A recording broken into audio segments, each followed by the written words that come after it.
All right, Card Community, we're back again with another one. We left off with this page right here. Flipped over now. We're going to keep on going. It's Thursday. We got a couple more days to get through.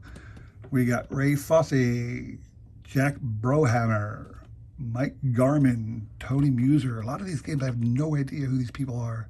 Jerry Garvin, Gold Cup card. I have no idea what happened to Jerry Garvin. Greg Luzinski, big part of our Phillies teams throughout the 70s and definitely a part of our 80 World Series team. Traded him to the White Sox eventually. Junior Moore, Steve Braun, and Dave Rosello. Don't know any of these guys, really. Red Sox team card. It's interesting, the Red Sox team card, for whatever reason, the picture that Topps used, they felt the need to throw in three headshots above the team. I'm guessing they got the photo from the team. No idea. Steve Rogers, longtime quality pitcher for the Expos. Fred Kendall, Mario Soto, same for the Reds. Longtime quality pitcher Joel Youngblood, great utility fielder of all types. Mike Barlow. Al Oliver, another borderline Hall of Famer.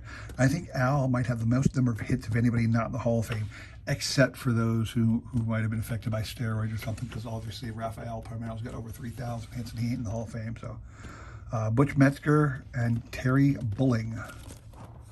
Fernando Gonzalez. Mike Norris was a great rookie pitcher for the A's back in the day. Checklist card. Vic Harris, Bo McLaughlin, John Ellis.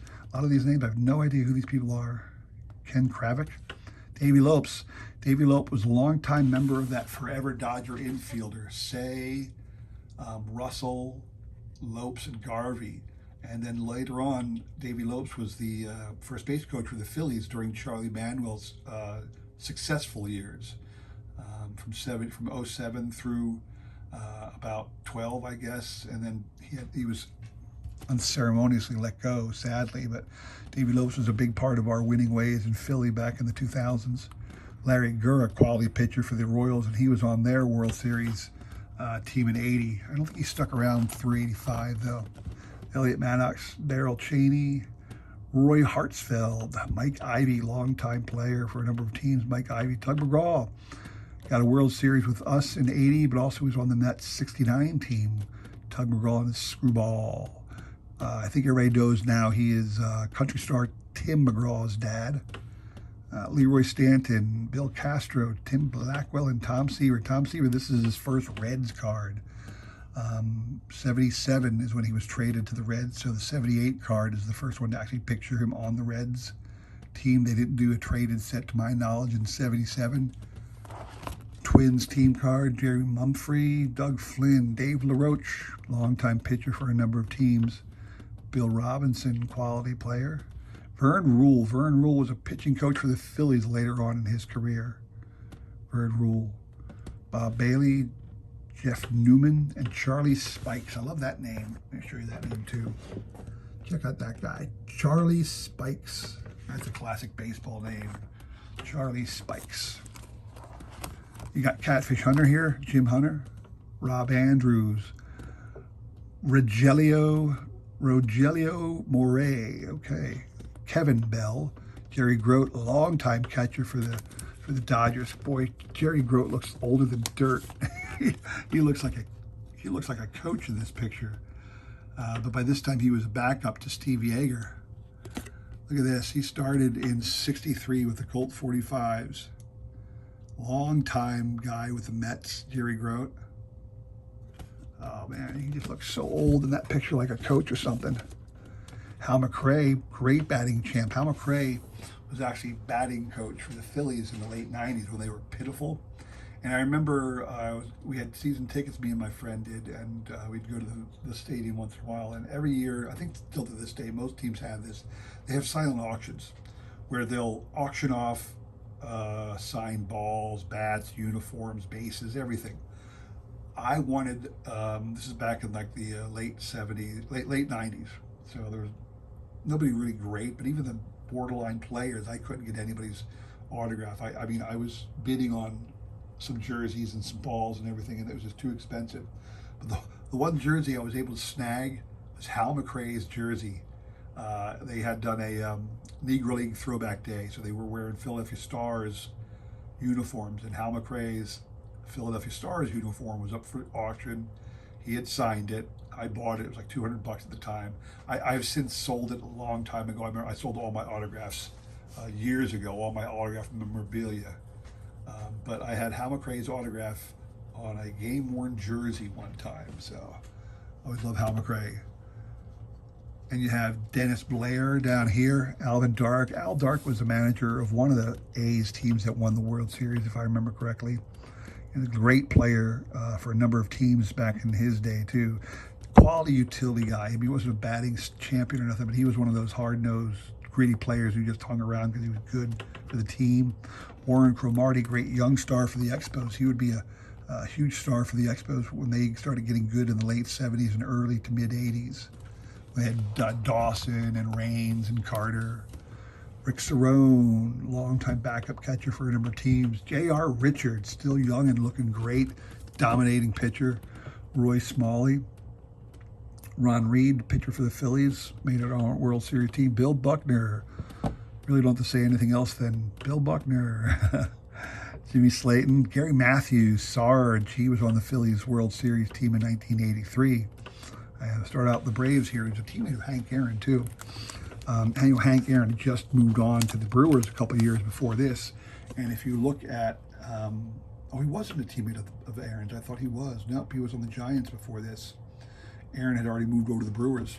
I thought he was a teammate of Aaron's. That's okay. But Sarge is still around the Phillies here and there. He was a broadcaster after his playing days. Bill Stein, Doug Capilla. I hate not knowing all these guys, but I do look at these all the time. Jerry Remy, Cardinals team. Ron LaFleur, I remember, had some serious speed in his day. Jackson Todd, Rick Miller, Ken Macha, Jim Norris, Chris Chambliss. Chris Chambliss, if you remember, Chris Chambliss hit that not the World Series, but he hit the home run at the end of the 1978 season, at the end of the 1978 ALCS, the championship game that sent the Yankees to the World Series in 1978. And the video's still there. You can watch it on YouTube. It's pathetic the way things were back in the day when the fans used to rush the field. So Chambliss hits that home run, and before he gets to first base, the field's filled with people.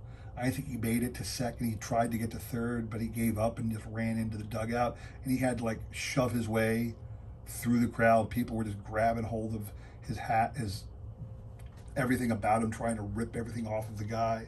And, you know, the fans had just absolutely swarmed the field, and he just ran for the dugout. He never touched home plate. He literally had to wait until after the fans had left and cleared the field, and the umpires made him go back out and retrace the steps so he officially touched home plate later on. It's pretty pathetic. I'm so glad that baseball fans have stopped rushing the field after those events back in the day. So John Curtis, Jimmy Tyrone, Dan Spillner, Rudy Mioli was a Philly at one time. I'm not sure if it was after this or before this. Must have been after this. Rudy Mioli was a Philly at one time. And let's see who else we got here. Amos Otis was on the Royals World Series team in '80. I don't remember him sticking around to see the '85 championship. Maybe I'm wrong.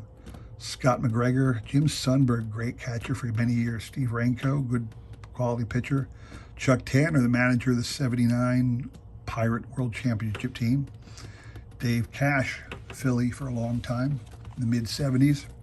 By this time, he'd been traded to the Expos, excuse me.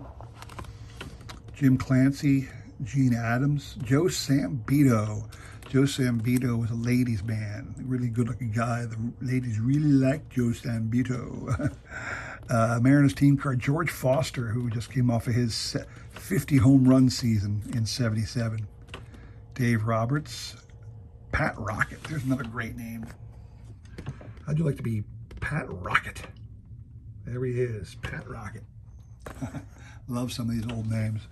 Ike Hampton, Roger Freed. What else we got here? Felix Milan, Ron Blomberg, the first DH. There he is. Still listed as a DH. DH first baseman, Ron Blomberg. Willie Crawford, Johnny Oates, future manager of the Rangers back in the A-Rod era. Johnny Oates. Brent Storm. Here's Pops, Willie Stargell. Frank Duffy, Larry Herndon, Barry Foote, backup catcher for the Phillies briefly. Didn't hear much about Barry Foote. We got Rob Sperring, Tim Corcoran, Gary Beer, Andres Mora, Tommy Boggs, Brian Downing, Larry Hissel. Remember, Larry Hissel was the league leader in home runs in the American League this year in '77. Steve Staggs, and Dick Williams was on the Expos at this time. After having had a lot of success with the A's, he moved on to the Expos, eventually to the the Padres, because he made it to the '84 World Series with the Padres, but he had a lot of success with the Expos. If you think about it, you wonder. Dick Williams went to the A's, made the A's into a World Series winning team, went to the Expos, turned the Expos into contenders in the late '70s, early '80s. He had the great stars, too. He had Dawson, Raines, Carter, a lot of other great young talent. And he went on to the Padres and turned them into a World Series team. So Dick Williams really deserves to be a Hall of Fame manager because he won whatever he was. Donnie Moore. Donnie Moore is the pitcher who gave up that home run to Dave Henderson in the 1986 American League Championship Series. Donnie Moore. Bernie Carbo. Bernie Carbo for the Red Sox. In '75, when Carlton Fisk hit that home run to put the Red Sox on top in the 6th game, people forget that Bernie Carbo hit an important game-tying home run earlier in that game. Bernie Carbo. Jerry Terrell, Reds team card, Vic Coral, Rob Bigelow, Paul Hartzell, Dave Winfield, and Tom Underwood. We're going to stop there. I'm a little ahead of my pace today, but I wanted to show you we got at least to a Hall of Famer, and saw a couple cards I wanted to tell stories about. So that is Thursday, people. Only 2 more days to go. We'll be through the 1978 top set. You just helped me. It gives me something that I can post every day while I'm on vacation, not think I forgot about you, get all these things done ahead of time. So hope you enjoyed that. Take care. See you tomorrow.